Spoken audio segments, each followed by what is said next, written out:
What's up, everybody? We're back with another $2 deck tech for 2DH, a format we created to have a new meta for Commander to make the game more accessible to new players and players on a budget. Today I'm going to tell you about my Marath Will of the Wild deck. So Marath has a lot of utility. Generally, the optimal way to build him is in kind of a combo-y deck because he can, remove counters to add counters. He can remove counters to make guys. He can remove counters to build your opponent, and you can kind of find ways to go infinite or have sacrifice themes for him. But one cool thing about 2DH is you can kind of take an overpowered general like this and use it as an excuse to build a deck that people haven't tried out yet. So I always thought Marath would be cool as a Voltron general, because one of the biggest problems with Voltron is your opponent can cast sacrifice, an edict effect on you, and then you lose your big thing. But for just 1 mana, he can make a creature in response and then sacrifice that creature. So in Naya, generally for regular EDH, you're going to use Ural because he's just insane. But for 2DH, I figured I would try a Marath deck. I thought it'd be really bad, but it ended up being quite good, largely in part to the utility of this creature, the different things you can do in kind of a mid-rangey build. I ended up tuning it for our 1v1 format, which the main difference is you start at 30 life, and since you only have one opponent, the metagame's quite different. There's going to be less wrath effects and people just countering important things and stuff like that. So every good Voltron deck needs a backup plan. I've got a couple in here. The first one is Witch Stalker, which is nice because it starts with Hexproof. It's not nearly as good as Marath, but sometimes Marath gets dealt with, or there's, a Pithing Needle or something, or a Pacifism, and you just got to go to your backup plan, so nice to have a couple of those. And I also have Phyrexian Hydra, which is pretty much the fastest clock in the format. A lot of times 1 or 2 hits after it's suited up is going to do it. Now, normally I wouldn't go over the mana base because that tends to be a little bit boring, but since this is a 3-color deck, I figured I'd show you kind of what you have to do and what you can do in the format. So Kessig Wolfrun is the only colorless land I run. There's a lot of ones that would be good, but you just can't really afford it, and this card's just insane. So there it is. For 3-color, we have Jungle Shrine, Evolving Wilds, and Terramorphic Expanse. It's really nice that I have all 3 of the Pain lands legal in this deck, so they all just deal me 1 damage, tap for whatever color. I'm going to run all 3 of the Vivids because it's really important to have your colors early just to get your ramp going. I run all 3 of the life gain lands from Khans. There's currently 2 Scry lands legal, which are really nice to make sure you don't get flooded. There's not a ton of card draw in the deck. And then I only run 2 of the Guild Gates because I have 1 of the Czech lands legal here in Rootbound Crag. White and green are the main colors in the deck, so I run an additional couple tap lands here with Refuge and Palace. And then I'm going to have 10 forests because that is where the start of every good 3-color deck is. And then I just have the 3 plains to fetch and a couple of mountains to fetch. So that is the tricky mana base. You got to find the right ways to sequence it.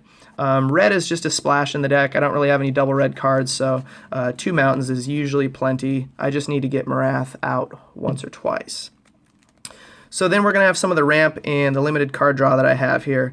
Avacyn's Pilgrim is really the only mana dork I run. I don't like my mana base to be weak to sweepers, but this guy is really good because you can get Marath out on turn 2 since it taps for white. So I run that. I've also got the Search for Tomorrow.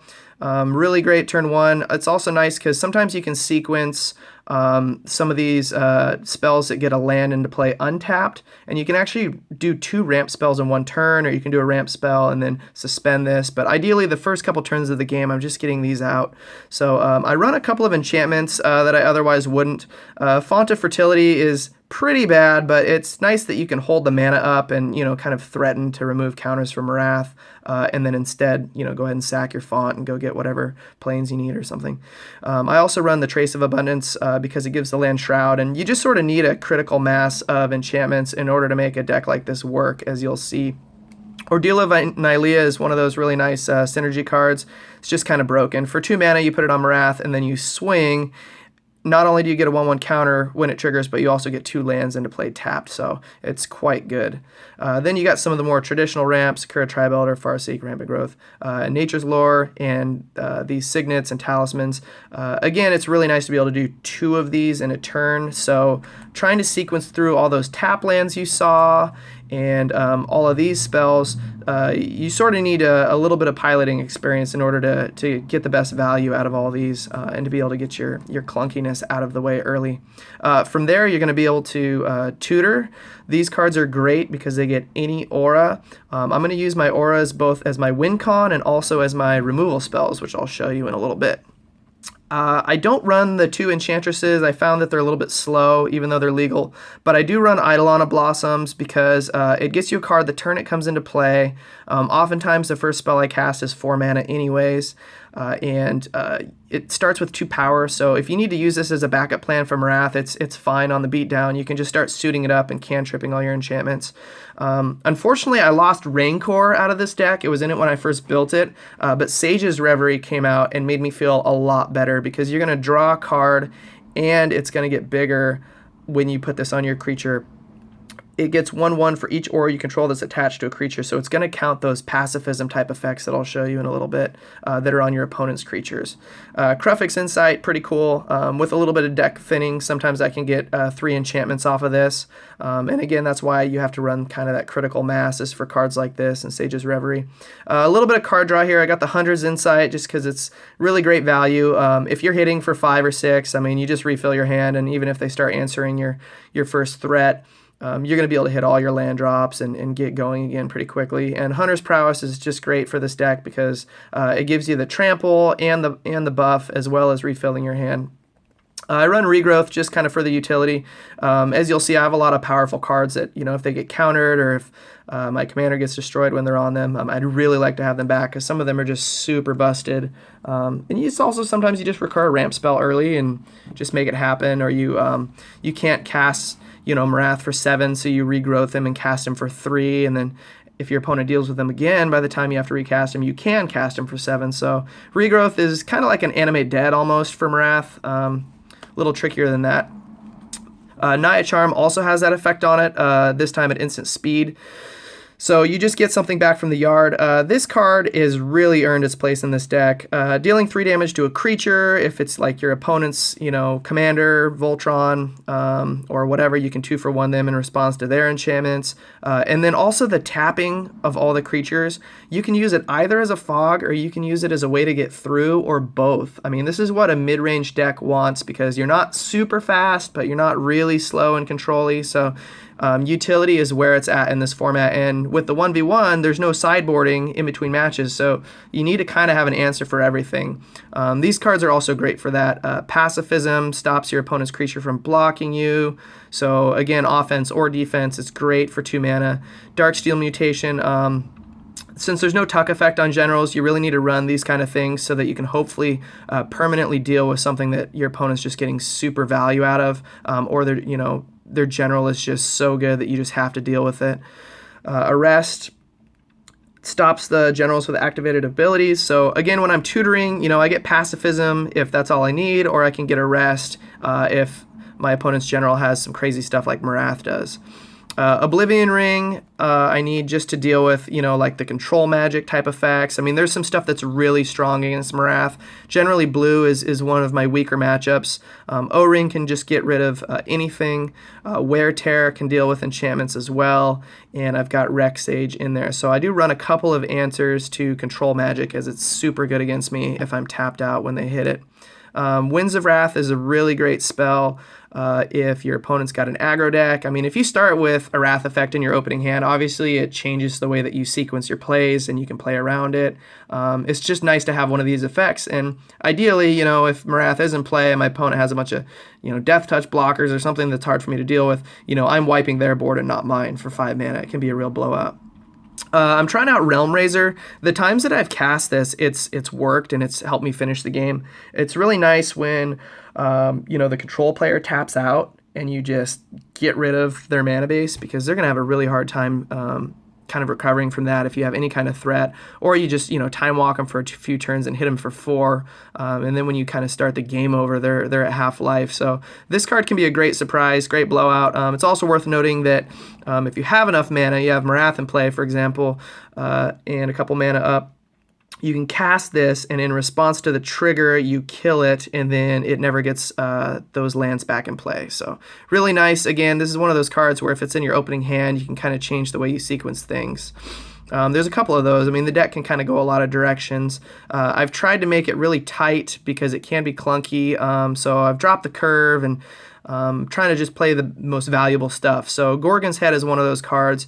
If your opponent has the wrong half of their deck, and they're drawing all their creatures and none of their artifact destruction or removal spells like Marath, and this is just going to finish the game because you're going to be able to clear the way of blockers, deal with any of their threats that they're trying to come back at you with. Giving Marath Death Touch to just have 1 mana kill anything is just insane, and it's strong enough that I also run Bow of Nylea. This only works when you attack, but it's nice to have this since it's an enchantment, and also I think I'm a pretty good matchup versus aggro, but I had a game versus Mono Red the other day where I was just gaining 3 life at the end of each turn, and I'm just going to win that race at that point when I'm doing that. Also, if you're leaving the mana up, you can put a 1/1 counter on Marath at the end of the turn instead of, having to remove counters from him to shoot something or do both. I mean, the deck just has tons of utility. It's one of those decks you kind of have to see it played to really get it. But I'll just keep talking about what I can do here, and you can use your imagination. So Boots, kind of a shoe-in, hexproof haste. I found oftentimes, like I said, I'm not really casting my first threat until I have 4 mana, which is really nice when you have access to all these protection spells, because your opponent's going to try to tempo you out and lightning strike you at the end of their turn, or they're going to try to untap and then control magic your guy or something like that, and you have the mana up to do one of these, or you can at least always threaten that you have these. So Vines is the best one because not only can you give your guy Shroud for the turn, but you can also use it to stop your opponent from suiting up or doing something to their creature, and then you can also kick it for an extra green to get those extra points of damage. So fantastic card. God's Willing, another one of those great anti-bounce, anti-control magic type spells. Stops pretty much anything. The only trick to this one is if you have a bunch of colored enchantments on your creature, you will have to lose some of those if you name the color of the enchantment that's on them. It's usually worth it, and you get to scry, so it's still a fine card. Ajani's Presence, it only gives indestructible. It doesn't do hexproof or protection or anything, but it's just one more way to deal with wrath effects, or your opponent doing, a combat trick or spot removal on your guy. So all of these cards can just be a huge blowout tempo swing when your opponent thinks that they have a line and then it doesn't work out, because your follow-up play can be lethal a lot of the times. Ranger's Guile's the last one, just gives hexproof, and the little +1/+1, sometimes you can win a game off of that too if you just need 1 or 2 more damage. So there's the utility package. Now we're going to get to kind of the meat and potatoes of the deck here. This is how I'm winning the game, ideally. You've got Ethereal Armor, which is going to stack for each enchantment you control. Blessing of the Nephilim is just a straight +3/+3 on Marath. Hyena Umbra, I have a lot of these Totem Armor effects, so I'm not always really playing them just for the first line. These are more in play for the Totem Armor. Again, protection versus wrath, removal spells. It makes your opponent kind of have to spend 2 spells to deal with your guy. So for 1 mana, you're making a nice little investment, and you're buffing the power and toughness of your creature. Same story with Spider Umbra. This one gives reach. You've got Alpha Authority, which is one of the better enchantments in the deck in a lot of my matchups. Just giving hexproof and can't be double blocked means it's really going to be hard for them to deal with Marath in the early game. Madcap skills just for the sheer power, and also these two in conjunction is unblockable because your opponent cannot meet both of the requirements on these cards. I'm kind of going through these on curve so you can kind of see how the curve out works. Shield of the Oversoul might be the best one in the deck. Obviously the weakness here is like versus blue, bounce, or whatever. But indestructible, flying, and +2/+2 on Marath. Such an early play on the curve is just insane. I mean, this card's just bonkers. I really love that this is in the deck, and you sort of need some of these broken effects in order to make bad strategies work, which is what I've done here. So I've got the Boar Umbra just for the sheer power, toughness, and Totem Armor. Snake Umbra I didn't include in the card draw because it's more relevant for the Totem Armor. Unflinching Courage and Armadillo Cloak Nice little redundancy there. Gives me the evasion I need just to bash through. And it's also, one of the reasons why this deck is just so strong in the race is that lifelink effect. Another reason it's strong in the mid-range races is this vigilance effect. So I've found myself tutoring for this several times to give the vigilance. Basically, nothing's getting through this unless it's just straight unblockable. You're going to be able to have Marath just be a huge creature, first strike vigilance flying, just deal with it. And if they can't, the game's just going to be over. They're not going to be able to race you, and you're putting them on a pretty good clock with most of these effects. Pentarch Ward gives protection from the chosen color. If I'm playing against blue, I'm generally going to say blue. But also, if you're playing against an opponent that has a bunch of blockers of the same color, you just choose that color and you swing through and they can't block. Great that this card cantrips. It's just another one of those kind of grease the wheels kind of cards for the deck. Battle Mastery is one of those finishers in the deck. I mean, a lot of times I've had wins where especially when I'm on the play, your opponent's like, well, they don't have that much tempo, they don't have that much power, I can go ahead and tap out and do something. And your deck, when it's built this way, has to be able to punish that assumption. You have to be able to just win the game with a couple of cards. And spells like Battle Mastery are just going to get there. Your guy just deals so much more damage than your opponent's expecting with any combination of this and something else that buffs the power. Unquestioned Authority is another one of those spells that it essentially gives Marath unblockable. And it's also relevant how many times this is going to save you from a removal spell, because a lot of removal spells are creature-based. You have Flame Tongue Kavu and things like that, and this just blanks it. Eidolon of Countless Battles is another one of those stack effects. So, you can see how quickly the power toughness gets out of control with things like Ethereal Armor, Eidolon of Countless Battles bestowed. Suddenly, you're counting all of your enchantments or all of your auras that are attached to things, and you're just swinging for tons of damage. Great threat here with all these things stacked on Marath. Your opponent also, if they do deal with Marath, they're going to have to then deal with the follow-up play of whatever you put on the Eidolon, because the Eidolon's another one of those sort of backup plan cards.